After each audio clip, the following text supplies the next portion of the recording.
आखिरी किनारे पर Tanya the novel case number 33। वो होश में आई तो लगा इर्द गिर्द बहुत अंधेरा है, जबकि कमरे में नाइट बल्ब ऑन था। आंख खोली तो एक अजियत भरा आंसू आंख से निकला और कारपेट पे फिसलता चला गया। उसका दिल किया वो खुद को ख़त्म कर ले, या तो वो बहुत कमज़ोर थी या लोगों पर ट्रस्ट बहुत जल्दी कर लेती थी। उसे लग रहा था कि वो हारून से खुद को बचा सकती है। एक झटके से वो क़यामत सा मंजर याद करती वो बेड छोड़ के उठी। उसने नहीं देखा वो किस चीज़ से टकराई है, क्या हुआ क्या नहीं। वो उठी और वॉशरूम में बंद हो गई। उसने अपने हॉर्न टक्कर दिए, लेकिन वो गन तो लग गया था जो अरसे पहले भी यूं ही लगा लगा गया था। वो हिचकियाँ ले रही थी। उसे खुद पर, अपनी कमज़ोरी पर, अपनी सांसों पे गुस्सा आ रहा था। इतनी कमज़ोर जो जुनून बन रहा था। उसने शेल्फ पर अपने बाजू जोर जोर से मारे। वॉशरूम में मौजूद सामान उठा उठा के पटकते और मुंह पर हाथ रखे वो वहीं रोती चली गई। वो तो कहीं भी सेफ नहीं थी। उसकी सांसें कोई भी शख्स अपने कब्जे में कर सकता था। उसे कोई भी बेवकूफ़ बना सकता था। वो चिल्ला उठी और उसकी दर्दनाक चीख पूरे घर में गूंजी। अनिसा एकदम चौंकी।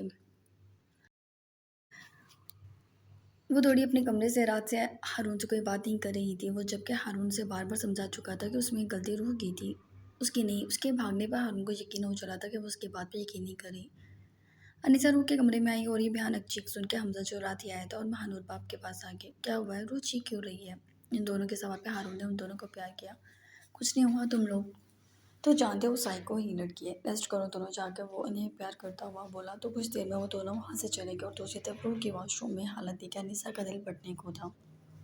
रूह, वो उसकी जानिब बढ़ती कि वो हलक के बल चीखी, दूर रही मुझसे। अनिसा के कदम वहीं रोके। आज भी आप मेरा यकीन नहीं करेंगे, क्योंकि आप खुद एक गंदी औरत है। आप एक कातिल हैं। आपको फ़र्क नहीं पड़ता आपका शौहर मुझे हरास करता है या नहीं करता। आज से बहुत साल पहले भी यही हुआ था और यकीन नहीं किया था आपने मेरा। मुझे आपकी ज़रूरत कभी नहीं थी मॉम, कभी भी नहीं। प्लीज़ चली जाए यहाँ से। वो चिल्ला नहीं रही थी, लेकिन उसकी आवाज़ में एक दर्दनाक चीख थी जिसे वो अपने ही अंदर दबा रही थी। तुम्हारा इनहेलर टूट गया था हारून, तुम्हारी मदद। मॉम, वो दाढ़ी। मुझे लगा था आप मेरे साथ होंगी, लेकिन उसकी हिचकियों ने उसे रोक दिया। उसकी सांसें उखड़ने लगी थी। उसने अपने दिल पर गुस्से से कई मुक्के मार दिए कि फिर से वही तमाशा शुरू हो गया। अनिसा उस बेबस लड़की के पास आई। उसने उसके लिए इनहेलर मंगा लिया था, उसके लबों से लगा दिया। मुझे मर जाना चाहिए। उसने इनहेलर हटा दिया। लो, ये सब एक बुरा हादसा समझकर भूल जाऊं, वो उसे पुकारने लगी। यानी हारून पर भरोसा करती थी और वो क्या के वीरान सी हो गई। उसका लिबास गीला हो गया था। वो फर्श में बैठी थी। अनिसा ने उसे उठाया। वो उसके साथ उठी और अपनी कमज़ोरी जो उसे बेबस कर देती थी, उसने अपने कांपते हाथों में अपनी कमज़ोरी थाम ली। शायद दुनिया में अपनी कमज़ोरी से किसी और की इतनी नफरत नहीं थी जितनी नफरत उसे हुई थी। वो बेड पर बैठ गया। अनिसा ने उसका लिबास तब्दील कराना चाहा, लेकिन उसने उसे रोक दिया और यूं ही बैठी रही। इनहेलर अलबत्ता लबों से लगा लिया। तुम परेशान हो, ऐसा हो जाता है। वो बस तुम्हारी मदद कर रहा था, उसने कहा तो रूह की आंख से टिप टिप आंसू गिरने लगे, जिन्हें उसने साफ किए, मगर वो उसके बाद एक लफ्ज़ भी नहीं बोली थी। अनीसा उसे नाश्ता लाने का कह के नीचे आ गई। नीचे वो तीनों ही नाश्ता कर रहे थे। अनीसा ने उनमें से किसी को नहीं देखा। रूह के लिए नाश्ता बनाने लगी।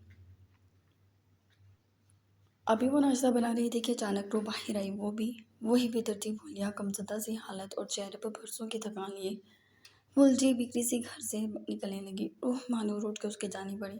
ये क्या हाल बनाया हुआ है, क्या हुआ है। रूह ने कहा तो रूह मानूर ने कहा तो रूह ने उसे जवाब नहीं दिया। हमजा भी हैरान हुआ था, लेकिन हारून ने रोक दिया।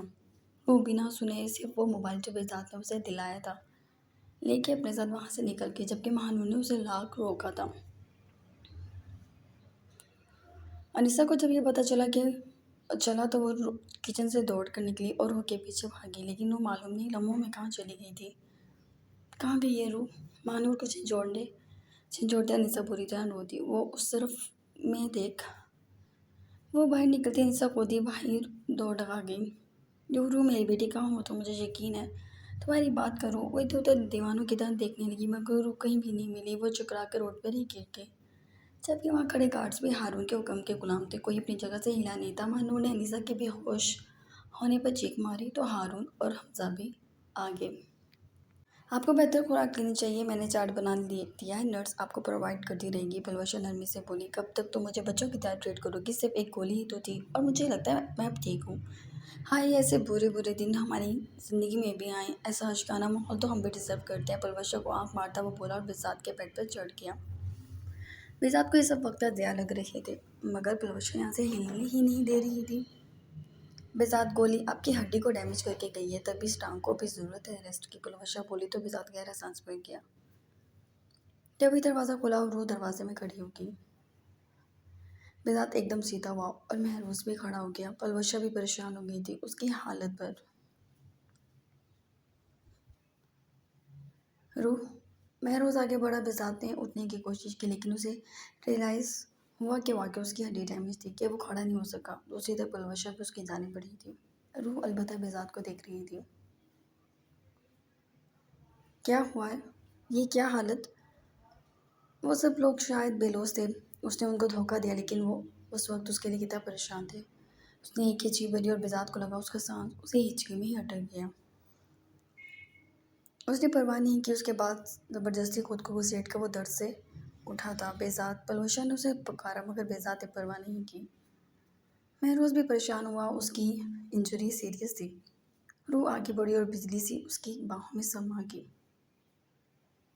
और इस तरह तड़प कर रोई कि महरोज पलवशा भी शौक रह गए। वो उसके सीने में मुँह छिपाए रो रही थी। वो लब भी जकड़ा था। वो दादेर उसके सीने से लगी रोती रही थी।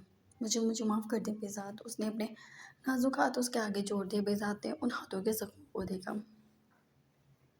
वो भी खामोश था। लम्हों में बात की तह तक पहुंच जाने वाला शख्स था और मामला कुछ कुछ उसकी अक्ल को लग रहा था। खैर वो की हालत देख पलवशा महरोज को भी लग रहा था। मुझे मैं आपको धोखा नहीं देना चाहती थी लेकिन मुझे बताया ही सब ऐसे गया था। मैंने आपको मुज़िम समझ लिया। मुझे माफ़ कर दे। मैं वो फ़ाइल नहीं ला पाई। वो हाथ जोड़े खड़ी थी। उसके हाथ कांप रहे थे। लेकिन मैं सच में सच्ची वाली मोहब्बत करती हूँ आपसे। ऐसी किसी बड़ी मासूमियत से वो इज़हार कर रही थी। उसने बेज़ात का कोई रिस्पॉन्स ना पाके एक कदम पीछे लिया और वहाँ से जाने लगी। महरोज के वजूद में हलचल हुई। शायद वो एक ऐसा इंसान था ही नहीं कि लोगों को इतनी नाजुक सजा देता। पलवशा ने भी बेज़ात की जानिब देखा और वो अलबत्ता निकल गई। वो टूटे हुए कदमों, शिकस्ता दिल और आंखों के बोझ को लिए, हाथों में इनहेलर और एक हाथ में मोबाइल लिए वो वहाँ से जाने लगी। लोग उसे मुड़ मुड़ कर देख रहे थे। उसकी हालत उसका हुलिया जैसा था। बेज़ात ने महरोज की जानिब सुर्ख नज़रों से देखा। पकड़ो उसे। वो बस इतना ही बोला और महरोज बाहर भागा। उसकी इजाज़त के बिना तो वो नहीं कर सकता था ये काम। वो बाहर निकला। रूह जा रही थी। हारून के सामने आ गया। महरोज उसके सामने आ गया। रूह ने आंसू साफ किए और उसके आगे भी हाथ जोड़ दिए जिन्हें महरोज ने थाम लिया। क्या हो गया है तुम्हें लड़की? तुम हमसे अच्छी लगती हो। तुम ऐसे क्यों कर रही हो? और हम तुम्हारी जान इस माफ़ी पर नहीं छोड़ने वाले। तुम वो फाइल ला कर दोगी हमें? वो हल्का सा मुस्कुराया। नहीं, मैं अब नहीं जाऊँगी हारून बेग के घर में। मैं बहुत आम सी लड़की हूँ। ये मेरी कमज़ोरी है सबसे बड़ी। मैं फंस गई। मैं सबके कहने में आ गई। मैं ऐसी नहीं हूँ। आप सब बड़े लोग हैं। मेरे पास आप लोगों जैसी शहादत नहीं, ना हौसला। मैं कुछ भी नहीं हूँ। मैं किसी की मदद नहीं कर सकती। वो जल्दी जल्दी बोली और फिर जाने लगी। क्या हुआ है? महरोज संजीदगी से बोला। कुछ नहीं। वो अपने आंसू हलक में दबाना चाह रही थी लेकिन उससे हो ही नहीं पा रहा था। मुझे बताओ क्या हुआ? और मुझे तुमसे कोई शिकायत नहीं है। जो हो गया सो हो गया। महरोज ने नरमी से कहा तो रूह कोई नरम लहजा शिद्दत से रोने पर उकसा रहा था। क्यों रो रही हो यार? मुझे बताओ तो सही हुआ क्या है? वो बोला तो रूह रोते रोते नीचे बैठती चली गई। मैं बहुत कमज़ोर हूँ। मैं अपनी हिफाजत खुद नहीं कर सकती। हारून बेग ने मुझे। वो थम गई और महरोज की आंखें खुल गईं। दिल में गुमान भी आया कि वो कहीं फिर से उन लोगों को बेवकूफ़ तो नहीं बना रही लेकिन उसकी हालत गवाह थी। क्या किया उसने? वो लब पीछ गया। उसके अंदर गुस्से का तूफान उठ रहा था। रूह ने उसे सारा माजरा बता दिया और वो तड़प तड़प कर रो दी। गंदी हो गई। मैं बेज़ात के साथ रहने काबिल नहीं हूँ। उसने इन्हेलर से सांस खींचा और आहिस्ते से बोली। रो रो के आंखें सुजा ली थी। महरोज ने महरोज के अंदर काफ़ी इश्ताल था। तुम ये बात बेज़ात को तो नहीं बताओगे ना? वो मुझे फिर से धोखेबाज समझेंगे। मुझे जाने दे। वो उठकर वहाँ से फरार होने लगी। बहुत अक्ल है तुम्हारे पास जिसका मज़ीद इस्तेमाल करना चाह रही हो। महरोज ने उसका बाजू जकड़ा और पलवशा ने उसका शाने पर हाथ रखे। तुम फिक्र ना करो रूह। हम तुम्हारे साथ हैं। आओ मैं तुम्हारी ड्रेसिंग कर देती हूँ। उसने शायद सब सुन लिया था। रूह उन लोगों को देख कर हैरान थी। वो ना ही खुद गर्ज से और ना ही उसे नफरत कर रहे थे। उसकी आंखें एक मिनट के लिए भी आंसू बंद नहीं हुआ लेकिन वो बेज़ात का सामना करने की ख्वाह नहीं थी। लेकिन वो अंदर सुलग रहा था कि वो तीनों बाहर ही मर गए थे। अंदर क्यों नहीं आ रहे थे? शजर अब्बास कहाँ हो तुम? कहीं नहीं सर, बस यहीं हूँ। जी बताएं आप। वो इडियट मुर्तज़ा एक आदमी को मार नहीं सका, उल्टा अपने आदमी ही मरवा दिया। हारून बोला तो शजर ने कोई जवाब नहीं दिया।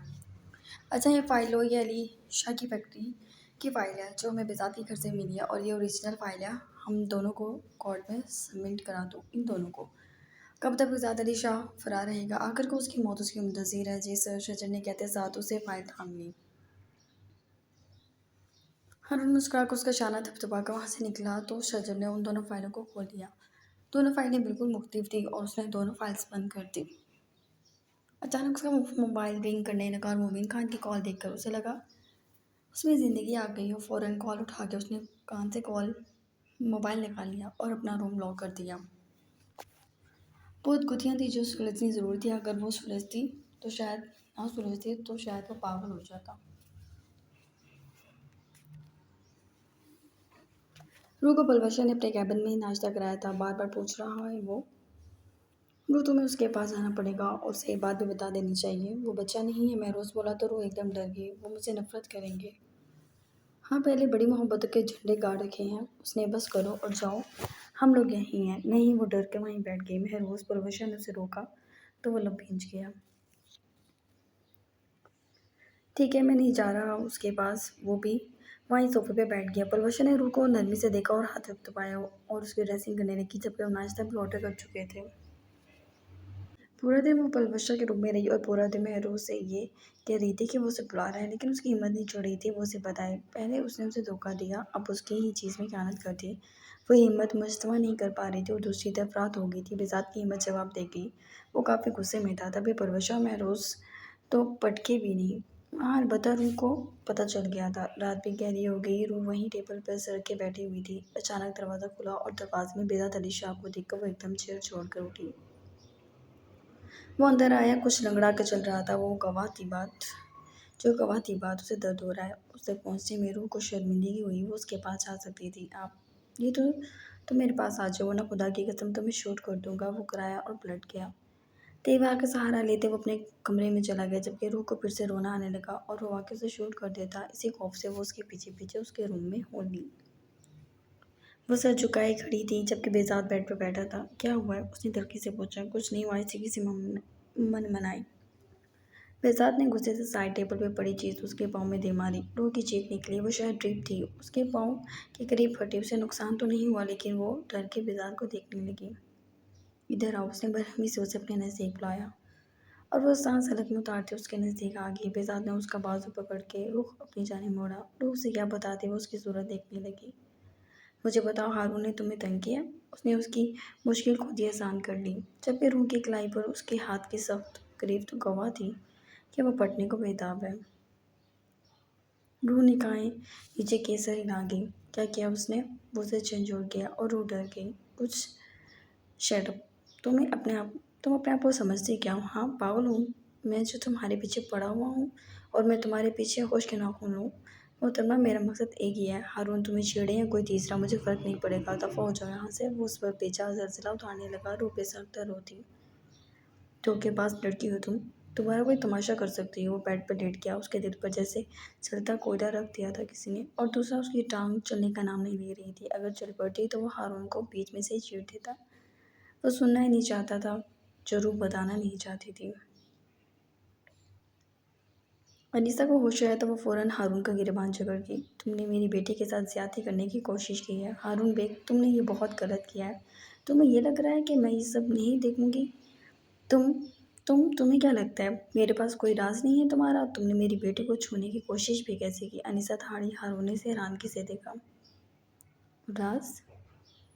बस ये अल्फाज कहीं फंस गया और हारून बेग अपना राज खोल दे और इस फजूल सी रूह के लिए वो खुद को मुश्किल में डाल ले। उसने अनीसा को दूर किया। तुम्हें गलत फहमी है, पहले वक्त से कह रहा हूँ। तुमने पहले भी किया था ये सब। तुम मुझे पागल कर दोगे हारून। तुमने ही मुझे अली शाह को मारने के लिए कहा। तुमने सफदर को मार दिया। तुम्हारी वजह से मैंने अपनी बेटी को यतीम खाने फेंक दिया। और तुम नीच इंसान, तुमने मेरी बेटी पे गंदी नज़र रखी। मैं चाहूँ तो अदालत में जाकर तुम्हारा सारा कच्चा चट्टा खोल दो।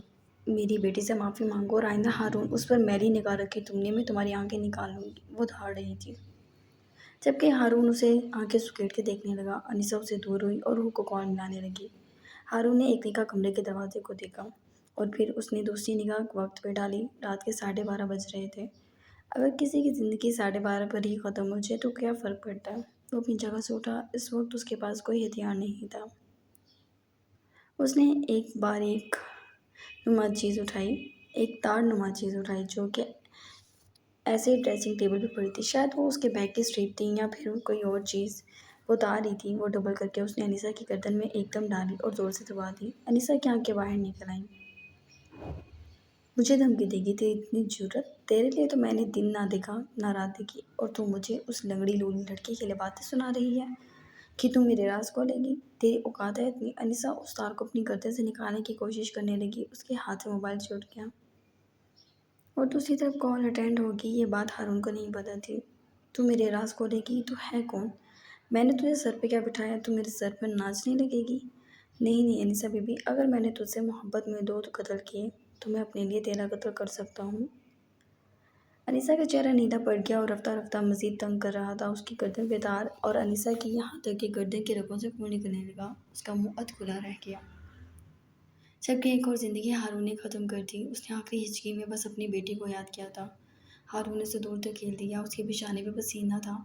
अनीसा की हालत देखकर उसकी आंखों में भी आंसू आ गए। मुझे माफ़ कर देना, लेकिन तुम्हें मुझे धमकाना नहीं चाहिए था। वो उसके बिछाने पे प्यार करके उसकी आंखें और मुंह एक कपड़े से सख्ती से बांध किया और गहरा सांस लेके उसने हर किस्म के अफसोस को खुद से दूर किया और वो कमरा लॉक करके वहाँ से बाहर चला गया।